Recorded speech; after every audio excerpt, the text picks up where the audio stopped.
नमस्ते, म Lamichhane हजुरहरूलाई मेरो यस युट्युब च्यानलमा हार्दिक स्वागत गर्दछु।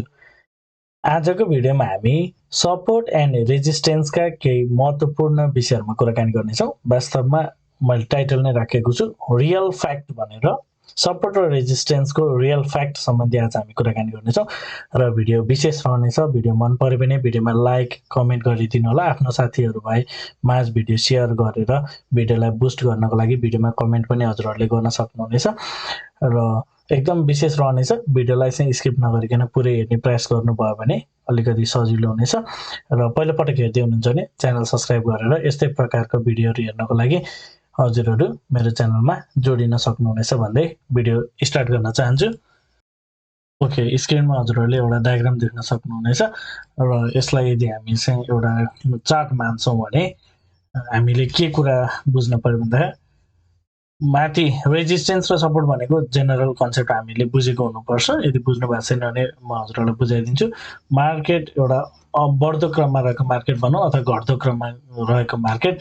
मार्केट कुनै पनि लेभलमा रहँदाखेरि म सिम्पल भनिदिन्छु हजुरहरूलाई बुझ्नको लागि। कुनै पनि लेभलमा मार्केट छ भने यदि त्यो मार्केटको लागि चाहिँ जस्तै एक्जाम्पल म हजुरहरूलाई मार्किङ गरेर देखाउँछु। एक्जाम्पल जस्तै मार्केट चाहिँ यो लेभलमा आइपुगेको छ अरे, ल यसरी यहाँदेखिबाट यसरी माथि गएर केही तल आएर माथि गएर आएको मार्केट यो लेभलमा छ भने सपोर्ट र रेजिस्टेन्स भनेको चाहिँ के हो भन्दाखेरि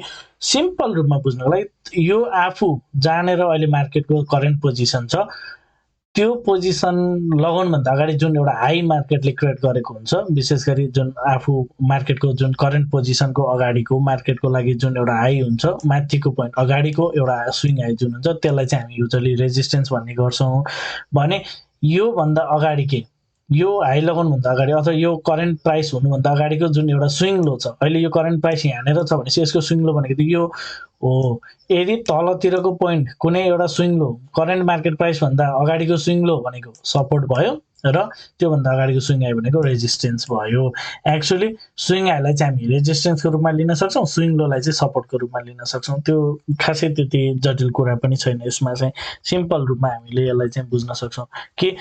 मार्केट करेन्टली कहाँनिर छ त्यो हेर्नु पर्यो र जस्तै करेन्टली अहिले मार्केट यो प्राइसमा छ भने यसको लागि चाहिँ सपोर्ट हेर्ने कहाँनिर, अहिले मार्केट यहाँनिर आएर चाहिँ यो क्लोज भएको छ नि, यसको लागि सपोर्ट भनेको जुन योभन्दा अगाडिको जुन यहाँनिर डाटा छ, अब हामीले यहाँ लगत्तै हेऱ्यो भने त यहाँनिर छैन, यो सपोर्ट त ब्रेक अगाडिको सपोर्ट यो हुन्थ्यो, ब्रेक गरिसकेको छ किनभने योभन्दा अगाडिको स्विङ लो भनेको त यो हो, यसलाई त ब्रेक गरिसकेको छ यो लेभलमा। भनेपछि योभन्दा अगाडिको जुन हामीले जता भेट्छौँ लगभग अहिले यो डायग्राममा चाहिँ हेर्दाखेरि लगभग यो लेभलमा चाहिँ देखेको छ। सो यो चाहिँ के हो, यसको लागि सपोर्ट हो भनेर बुझ्नु पर्यो। र रेजिस्टेन्स के हो भन्दाखेरि यहाँदेखिबाट मार्केट माथि जाने क्रममा जुन अगाडिको स्विङ हाई हुन्छ यो नै रेजिस्टेन्स हो। यो चाहिँ हामीले बुझेको हुनुपर्छ है। यो सिम्पल कुराहरू भयो है। विशेष गरी मैले हजुरहरूलाई सिम्पल भन्दा नि केही एडभान्स लेभलको चाहिँ क्लासेसहरू रनिङ गरिरहेको हुन्छु।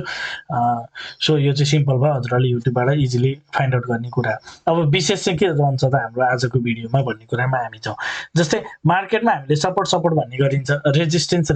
भन्ने गरिन्छ। त्यो सपोर्ट र रेजिस्टेन्स साँच्चै नै होल्ड गर्छ अथवा एक्जिस्ट गर्छ भन्ने सन्दर्भमा मैले भनिहालेँ कुनै पनि किसिमको स्विङ हाई भनेको चाहिँ के हो, रेजिस्टेन्स हो भने कुनै पनि किसिमको स्विङ लो भनेको चाहिँ के हो, सपोर्ट हो। त्यो कुरा क्लियर छ। यदि अप ट्रेन्डको मार्केट छ भने रेजिस्टेन्सलाई चाहिँ ब्रेक गर्दै मार्केट अगाडि बढ्छ। जस्तै मार्केट त हायर हाई बनाउनु पर्यो नि त, हायर हाई बनाउने भएपछि त यो अगाडिको हाईभन्दा पक्कै पनि माथि नै जानु पर्यो। So if the market is bull रेजिस्टेन्सले काम गर्दैन भनेर भन्ने गरिन्छ हो। So that is fact. Market bull छ भने रेजिस्टेन्स छ भनेर मार्किङ गर्ने। अप ट्रेन्डको मार्केटमा जहिले पनि सपोर्ट भयो। हामीले किन डाउन साइडको मार्केटमा सपोर्टले काम गर्दैन, अप ट्रेन्डको मार्केटमा रेजिस्टेन्सले काम गर्दैन भन्ने गरिन्छ नि, त्यो किन त्यस्तो भनेको भन्दा त्यहाँ मिस्टेक छ त्यो भन्नलाई नै। किनभने अप ट्रेन्डको मार्केटमा रेजिस्टेन्स हेर्ने होइन, सपोर्ट ब्रेक हुनु हुँदैन नि त। अप ट्रेन्डको मार्केटमा हाई त ब्रेक हुँदै जाने नि हो। अप ट्रेन्डको मार्केट भनेको बुलिस मार्केटमा जहिले पनि के छ, रेजिस्टेन्स ब्रेक हुँदै जाने। किन हायर हाई बनाउनु पर्यो नि त, अगाडिको हाई भन्दा त अभियसली नै माथि जानु छ त। वाइ यहाँनिर चाहिँ किन हामी चाहिँ मार्केटले चाहिँ रेजिस्टेन्स फेस गर्छ भनेर किन कुर्नु पर्यो। सो मार्केट यहाँबाट माथि जान्छ अनि त्यसपछि यो अगाडिको जुन स्विङ हाई छ यसमा चाहिँ रेजिस्टेन्स फेस गरेर यसरी तल जान्छ भनेर भन्नु भएन नि, सोच्नु भएन त्यो तरिका। किन market is up trend, up ट्रेन्डको मार्केटमा हामीले त्यो तरिकाले सोच्नु हुँदैन है। त्यसैले अप ट्रेन्डको मार्केटमा जहिले पनि रेजिस्टेन्स ब्रेक हुने हो। सो रेजिस्टेन्स हेर्ने हो भने जहिले पनि के हेर्ने हो, सपोर्ट हेर्ने हो। अप ट्रेन्डको मार्केटमा उहिलेको भर त सपोर्ट, जस्तै यो हाइराइको मार्केट छ, अप ट्रेन्डको मार्केट छ भनेपछि यो सपोर्ट मार्किङ गरेर राखिराख्ने हो। जबसम्म यो सपोर्ट ब्रेक हुँदैन तबसम्म मार्केट बुलिस छ भनेर बुझ्नु पर्यो है त। जस्तै यहाँनिर यो मार्केट बुलिस छ भनेर बुझ्नु पर्यो। र कुनै समय सधैँ मार्केट बढिरहने त मार्केट त ट्रेन्ड रिभर्स भइहाल्छ। र जुन समय यो सपोर्ट ब्रेक गर्छ त्यस पश्चात चाहिँ अब रेजिस्टेन्स मार्किङ गर्न सुरु गर्नु पर्यो। अब त्यसपछि सपोर्टले काम गर्छ भने हामी सपोर्ट खिचिरहेको हुन्छौँ नि, जस्तै यहाँनिर ब्रेक गर्यो, अब अगाडिको यो यतापट्टि ल्याएर यो सपोर्ट भन्छ, यो सपोर्टमा आएर केही रियाक्सनहरू मार्केटले गर्न सक्छ, अल्टिमेटली त्यसलाई ब्रेक गर्छ। हामीले के गरिरहेको हुन्छौँ, डाउन ट्रेन्डको मार्केटमा सपोर्ट पनि खिचिरहेका हुन्छौँ, त्यो पनि गलत काम छ। किन जस्तो अप ट्रेन्डको मार्केटमा हामीले रेजिस्टेन्स खिच्नु हुँदैन, डाउन ट्रेन्डको मार्केटमा पनि हामीले सपोर्ट चाहिँ खिच्नु हुँदैन है त। यो सपोर्ट चाहिँ खिच्ने होइन, किनभने सपोर्ट चाहिँ के हुने हो, ब्रेक हुने हो। सो डाउन ट्रेन्डको मार्केटमा के चाहिँ हेर्नु पर्यो, अगाडिको रेजिस्टेन्स पार गर्छ गर्दैन त्यो चाहिँ हेर्नु पर्यो। भनेपछि योलोको लागि चाहिँ के छ, अगाडिको के छ, यो रेजिस्टेन्स छ है त। सो डाउन ट्रेन्डको मार्केटमा रेजिस्टेन्स पार गर्छ जस्तो अब यहाँबाट मार्केट माथि जाने क्रममा यो हाइलाई पार गरेर माथितिर लाग्छ, यसरी माथितिर जान्छ, अथवा त्यसलाई चाहिँ पार नगरिकन फेरि अर्को लो यो सपोर्ट ब्रेक गरेर चाहिँ तलतिर जान्छ, त्यो हेर्नु पर्यो। एउटा कुरा त्यो छ है। र यहाँनिर नबुझेको कुरा चाहिँ युजली के छ, एउटा सामान्य एउटा जेनरल ट्रेन्डको कुरा म हजुरहरूलाई सेयर गर्छु। जस्तै यसमा के कुरा चाहिँ थोरै फरक छ भन्दाखेरि डाउन ट्रेन्डको मार्केटमा सपोर्ट खिचेर बस्छौँ हामीले, अनि मार्केटले चाहिँ त्यो सपोर्ट मारेर के रियाक्सन, जस्तै यहाँनिर एउटा सपोर्ट भयो मानिलिउँ, अनि यहाँबाट मार्केट आउने बेलामा यो सपोर्ट मारेर के रियाक्सन गर्छ हामी वेट गरेर हुन्छौँ, अथवा यहाँबाट फर्किन्छ भने वी आर एक्सपेक्टिङ है। तर मार्केट के रियाक्सन दिन्छ अल्टिमेटली त्यो ब्रेक हुन्छ है। डाउन ट्रेन्डको मार्केटमा सपोर्ट ब्रेक हुन्छ, यो कुरा बुझ्न जरुरी छ। सो डाउन ट्रेन्डको मार्केटमा सपोर्ट खिच्ने होइन, यो कुरा बुझ्नु पर्यो। अप ट्रेन्डको मार्केटमा के गर्ने भने रेजिस्टेन्स खिच्नु होइन, किनभने हायर हाई बनाउनु पर्यो त। अब कसरी मिल्छ त, हायर हाई बनाउनु छ भने चाहिँ यो हामीले रेजिस्टेन्स मार्क गर्यो भने त त्यो त फेल भइहाल्यो, किनभने मार्केटले अगाडिको हाइलाई चाहिँ पार गर्न सक्यो, फेरि तल झऱ्यो भने त लोवर लोको सिरिज बन्न गइहाल्यो नि, फेरि बियरिस भइहाल्यो नि त। त्यही भएर बुलिस मार्केट भनेको हायर हाईको सिरिज हो, रेजिस्टेन्स त्यहाँ हुँदैन, सपोर्ट वाच गर्नु पर्यो। त्यस्तै डाउन ट्रेन्डको मार्केटमा के हेर्नु पर्यो, सपोर्ट अलवेज ब्रेक नै हुने हो, त्यसैले रेजिस्टेन्स हेर्नु पर्यो। हाम्रो यहाँ गलत किन सपोर्टले काम गर्दैन भनेर हामी तनाव लिइरहेको हुन्छौँ। सो त्यो तनाव लिन पनि जरुरी छैन है। एकदम सही कुरा गर्दैछु हजुरहरूलाई। डाउन ट्रेन्डको मार्केटमा सपोर्ट ब्रेक हुन्छ, त्यही भएर सपोर्ट नै हुन्छ भनेर अझ सपोर्टमा मार्केट स्टेबल हुन्छ भने सोच्नु भएन, त्यो गर्नु भएन है। मार्केटले डाउन ट्रेन्डको मार्केटमा रेजिस्टेन्स पार गर्छ गर्दैन त्यो चाहिँ हेर्न जरुरी छ है। ल, सपोर्ट र रेजिस्टेन्सको कुरा बुलिस र बेरिस मार्केटमा कुन हेर्ने रहेछ, कसलाई प्रायोरिटी गर्ने रहेछ भन्ने कुरा त मैले बुझाएँ। र अर्को कुरा भनेको कहिले पनि मिसकन्सेप्ट के राख्नु हुँदैन त, मार्केटले रेजिस्टेन्स फेस गरेर त्यहाँबाट तलतिर झर्छ अथवा सपोर्ट लिएर त्यहाँबाट माथितिर फर्किन्छ भनेर त्यो कुरा पनि खासै सान्दर्भिक हुँदैन। अप ट्रेन्डको मार्केटमा रेजिस्टेन्स फेसै गर्दैन, र यदि मार्केट स्ट्रङ बुल छ भने यो सपोर्टसम्म आउँदा पनि आउँदैन,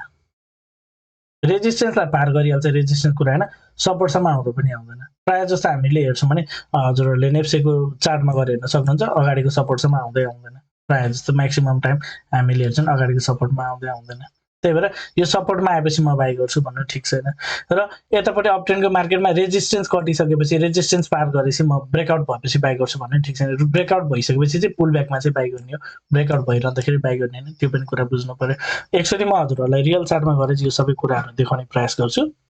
ओके, स्क्रिनमा हजुरहरूले नेप्सेको प्राइस चार्ट देख्न सक्नुहुन्छ। मैले यहाँ विभिन्न लेभल्सहरू चाहिँ मार्किङ गरेको छु, र यदि हजुरहरूले बुझिसक्नुभयो यो स्विङ आयो त्यसैले यो रेजिस्टेन्स हो, र यो चाहिँ स्विङ लो त्यसैले यो सपोर्ट हो है। यो म हजुरहरूलाई एक्सप्लेनेसन गर्दाखेरि बुझाइदिन्छु। एउटा कुरा के बुझ्न जरुरी छ भन्दाखेरि सपोर्ट एन्ड रेजिस्टेन्स भनिरहँदाखेरि त्यो लेभल्सबाट, त्यो रेजिस्टेन्सबाट मार्केट डाउन नै जाने अथवा त्यो सपोर्टबाट मार्केट माथि नै जाने चान्स चाहिँ एकदम कम। साइड मार्केट छ भने त अब त्यो हुने भइहाल्यो, प्रायः जस्तो त्यस्तो चाहिँ हुँदैन। नर्मल ट्रेन्डमा मार्केट त्यो तरिकाले चाहिँ चल्दैन है त, के इक्वल हाई र इक्वल लो त्यो पनि मार्केटमा एक्जिस्ट हुन गाह्रै छ। यदि इक्वल हाई इक्वल लो बनाउँछ भने त्यसलाई चाहिँ हमेसा मार्केटले ब्रेक गर्छ, यो कुरा ख्याल गर्नु पर्यो। र मार्केटमा हामीले जति पनि डाटा हेर्छौँ भने अगाडिदेखिको डाटा हेर्नुहोस्, यो सपोर्टलाई यतापट्टि ब्रेक गरेर यहाँ तल झऱ्यो, फेरि यो हाईलाई पार गरेर यहाँ माथि गयो, यतापट्टिको हाईलाई पार गरेर माथि गयो, यतापट्टिको यो हाईलाई पार गरेर यो पनि माथि गयो, यो लोलाई ब्रेक गरेर यो आयो भने त यो आयो माथि। सो हामीले हेर्छौँ भने इक्वल टाइपको हुँदैन, यतापट्टि कता यदि इक्वल टाइपको बनाउँछ भने त्यसलाई ब्रेक गरेर माथितिर जान्छ। सो यो टाइपको चाहिँ प्याटर्नहरू भइरहेको हुन्छ। सपोर्ट एन्ड रेजिस्टेन्स भन्ने कुरा चाहिँ खासै मार्केटमा चाहिँ होल्ड गर्दैन। जस्तै यहाँ माथि रेजिस्टेन्स छ, अगाडिबाटै केही करेक्सनहरू आएको छ, यो टाइपको प्याटर्न त हामीले बुझिहाल्यौँ। मैले बुझाउन खोजेको कुरा चाहिँ यहाँ मार्किङ गरेको छु, एकचोटि ध्यान दिएर हेर्नु होला। जस्तै यसमा हामी के गर्न सक्छौँ, जस्तै मार्केट यसरी तल आयो, यो एउटा पोइन्टबाट चाहिँ मार्केट माथितिर गयो। सो यो यहाँबाट माथि जाने क्रममा चाहिँ अगाडिको जुन स्विङ आइछ भनेको यो चाहिँ रेजिस्टेन्स थियो र यहाँनिर चाहिँ के भएको छ यो रेजिस्टेन्सलाई पार गरेर मार्केट माथितिर गयो तर क्लोजिङ आयो तल यहाँ फेकआउट जस्तो भयो सो पार गरेर माथि त गयो ब्रेकआउट जस्तो देखियो so we are interested for the buy है सो एक्चुअली मार्केटले अगाडिको रेजिस्टेन्सलाई चाहिँ पार चाहिँ गरेको छ यहाँनिर यो फेकआउट भयो ठिक छ तर एक्चुअली मार्केटले के गर्यो अगाडिको रेजिस्टेन्सलाई पार गरेर माथितिर चाहिँ लागिसकेको छ क्लोजिङ तल गर्यो जसले गर्दाखेरि मार्केट तल रिभर्स भयो हामी त्यो कुरा हेर्न सक्छौँ सो एक्चुअली यही रेजिस्टेन्सबाट चाहिँ मार्केट के भएन तल झरेन फेकआउट गरेर बल्ल तल झऱ्यो ब्रेकआउट गर्यो माथितिर गयो तर तलतिर आएर मार्केट चाहिँ तलतिर आयो है त सो त्यसपछि फेरि यहाँबाट मार्केट माथितिर गएको छ यहाँ हेर्न सकिन्छ यहाँ चाहिँ के भएको छ यतापट्टिको जुन अगाडिको रेजिस्टेन्स छ योभन्दा मार्केट माथि गएको छ माथि गएर मात्र तल आखिर तलै झरेको छ तर माथि गएर मात्र तल छ सो रेजिस्टेन्स छ रेजिस्टेन्समा ट्याक्क रियाक्सन पनि मल्टिपल टाइम्स मार्केटले यसमा चाहिँ के गरेको छ रियाक्सन गरेको छ यहाँ त एउटा ठुलो बेरिस क्यान्डल बन्यो त्यसपछि फेरि यो पनि प्राइस रिजेक्सन भएको छ यो क्यान्डलले पनि पार गर्न सकेन सो मल्टिपल टाइम्स मार्केटले चाहिँ यो टेस्ट गरेको छ रेजिस्टेन्समा केही त्यसमा चाहिँ मार्केटले रियाक्सन चाहिँ गरिरहेको हुन्छ स्ट्रगल चाहिँ गर्छ तर फाइनली मार्केटले त्यसलाई चाहिँ ब्रेक गर्छ अनि त्यसपछि बल्ल मार्केट चाहिँ के गरेको छ तल झरेको छ है र यसरी चाहिँ मार्केटले जब यो यहाँ पनि हामी हेर्न सक्छौँ जब रेजिस्टेन्स पार गर्यो त्यसपछि मजाको करेक्सन आएको छ यहाँ पनि जब रेजिस्टेन्स ब्रेक गर्यो त्यसपछि मजाको करेक्सन आएको छ यो टाइपले चाहिँ हामीले देख्न सक्छौँ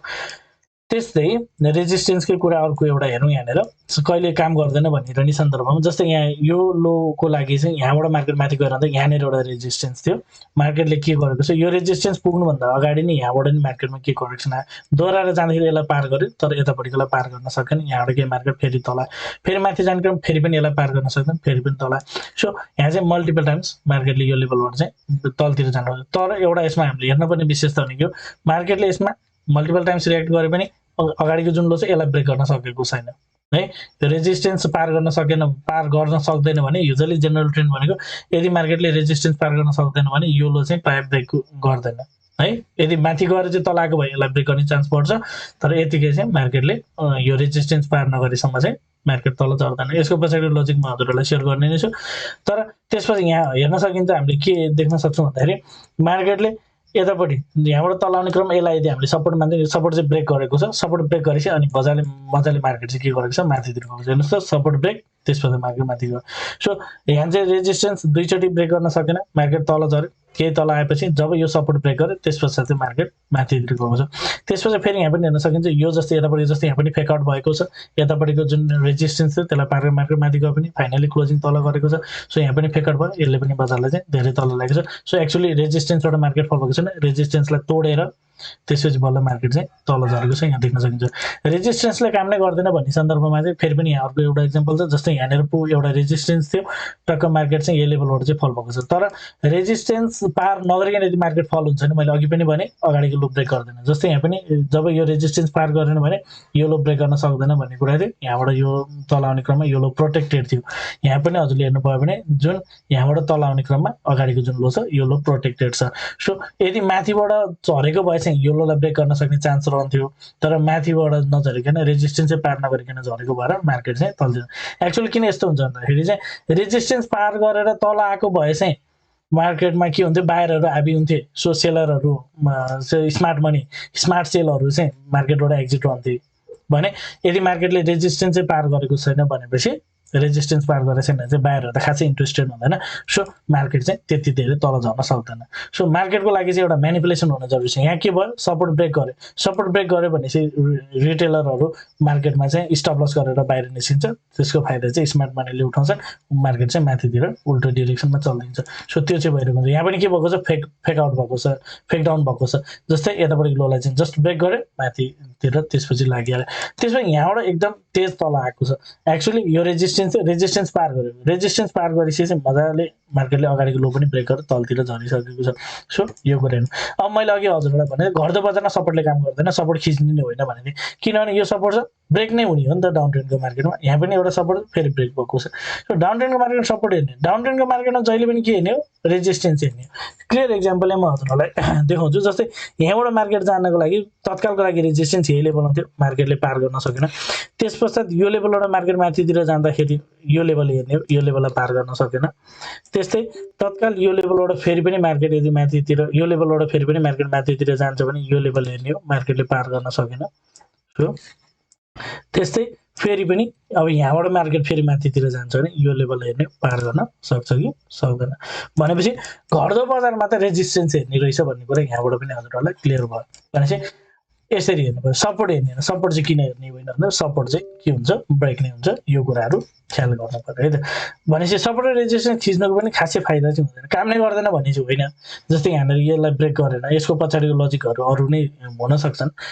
सो पछि बिस्तारै हजुरहरूलाई म सेयर गर्नेछु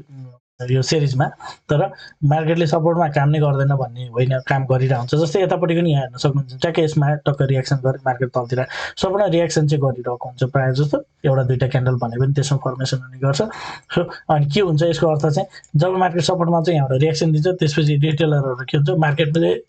मार्केटले चाहिँ अगाडिको स्विङ लोमा चाहिँ सपोर्टले सपोर्टले काम गर्यो so let's go for the buy भन्ने हुन्छ यतापट्टि करेक्सन आउँदाखेरि बाई गर्ने गरिन्छ तर एक्चुअली त्यहाँ रियाक्सन मात्र भएको हुनसक्छ मोस्ट अफ द टाइम हेर्नुहोस् रियल चार्टमा हजुरहरूले यसरी नै हेर्दै जानु भएन इक्वल सपोर्ट भनेको यो टाइपको जुन अगाडिको यहाँ ट्याक्क सपोर्टले माथि जाने ट्याक्क त्यो चाहिँ बिरल एकदम कम भइरहेको हुन्छ युजली मार्केटमा सपोर्ट एन्ड रेजिस्टेन्स ब्रेक नै हुन्छ अप ट्रेन्डको मार्केटमा नि ब्रेक हुन्छ डाउन ट्रेन्डको मार्केटमा ब्रेक हुन्छ साइडवेजको मार्केटमा नि ब्रेक हुन्छ है एटलिस्ट ब्रेक नभए पनि फेक आउट टाइपको भए पनि यसलाई नि ब्रेक नै भनौँ यो चाहिँ हुन्छ यो कुराहरू हामी बुझ्न सक्छौँ सो आजको भिडियोको कन्क्लुजन चाहिँ कसरी बुझ्नु पर्यो भन्दाखेरि बढ्दो बजारमा रेजिस्टेन्स मार्किङ गरेर काम छैन भन्ने बुझ्नु पर्यो सपोर्ट हेर्नु पर्यो बढ्दो बजारमा बुल मार्केटमा सपोर्ट हेर्ने जब सपोर्ट ब्रेक हुन्छ खेल खत्तम भनेर बुझ्नु पर्यो त्यस्तै घट्दो बजारमा रेजिस्टेन्स हेरेर बस्नु पर्यो जब रेजिस्टेन्स पार गर्छ त्यसपछि मार्केट माथितिर लाग्छ यहाँ हेर्नुहोस् त यो जब यो रेजिस्टेन्स पार गरेर कस्तो तेज माथितिर गएको छ किनभने यसको लागि रेजिस्टेन्स पार गरेर माथितिर यहाँ पनि यसको लागि जब यो रेजिस्टेन्स पार गर्यो तेज मार्केट माथितिर गयो सो घट्दो बजारमा रेजिस्टेन्स पार हुन दिनु पर्यो कि घट्दो बजारमा रेजिस्टेन्सको पार हुन दिनु पर्यो अब बढ्दो बजारमा चाहिँ के हुनु पर्यो सपोर्ट चाहिँ ब्रेक हुन दिनु पर्यो बुझ्नुभयो जस्तै यो बजार घट्दो छ भने सपोर्ट ब्रेक हुने नि बढ्दो बजारमा रेजिस्टेन्स ब्रेक भएपछि ठुलो मुभ आउँछ घट्दो बजारमा सपोर्ट ब्रेक भएपछि ठुलो मुभ यहाँ सपोर्ट ब्रेक भयो ठुलो मुभ आयो है यहाँनिर सपोर्ट ब्रेक हुन सकेन ठुलो मुभ आएको छ यसरी बुझ्नु पर्यो एकदम है र युजली आइदर सपोर्टलाई ब्रेक गरेर जुन यो जस्तै यो लोलाई चाहिँ ब्रेक जब तल झऱ्यो त्यसपछि माथि गएको छ है प्रायः जस्तो चाहिँ जब यसलाई चाहिँ ब्रेक गर्यो यो रेजिस्टेन्सलाई पार गरेर मार्केट जब माथि गयो त्यसपछि ठुलो फल भएको छ युजली चाहिँ के भएको हुन्छ त्यही भएको हुन्छ यहाँ पनि हेर्न सक्नुहुन्छ जब अगाडिको हाईलाई चाहिँ अथवा रेजिस्टेन्सलाई चाहिँ पार गरेर माथि गयो त्यसपछि ठुलो फल भएको छ सो युजली हुने चाहिँ के हो यो टाइपको चाहिँ मुभहरू भइरहेको हुन्छ यो नोटिस गर्नुहोस् स्टडी गर्नुहोस् र अब नेक्स्ट एटेम्पमा नेक्स्ट भिडियोमा चाहिँ म हजुरहरूलाई एक्चुअली हामीले मार्केटमा चाहिँ अलिकति प्रेडिक्सन गर्नको लागि आधारहरू चाहिँ कसरी तयार गर्ने भन्ने विषयमा छलफल गर्नेछु यदि हजुर इन्ट्रेस्टेड हुनुहुन्छ भने भिडियोमा लाइक कमेन्ट सेयर अनिवार्य रूपमा गरिदिनु होला पहिलोपटक हेर्दै हुनुहुन्छ भने च्यानललाई सब्सक्राइब गरिदिनु होला भन्न चाहन्छु यो महत्त्वपूर्ण विषयवस्तु हजुरहरूलाई के कस्तो लाग्यो कमेन्टमा जानकारी गराइदिनु होला भिडियो मन परेको छ उपयोग भइरहेको छ भिडियो हजुरहरूलाई के सहयोग पुर्याइरहेको छ भने भिडियोमा एक लाइक भने अवश्य गरिदिनु होला साथै च्यानलमा नयाँ हुनुहुन्छ भने च्यानल सब्सक्राइब गर्नु गरी जोडिनु होला भन्दै आजको भिडियो एन्ड गर्न चाहन्छु हवस् त धन्यवाद नमस्ते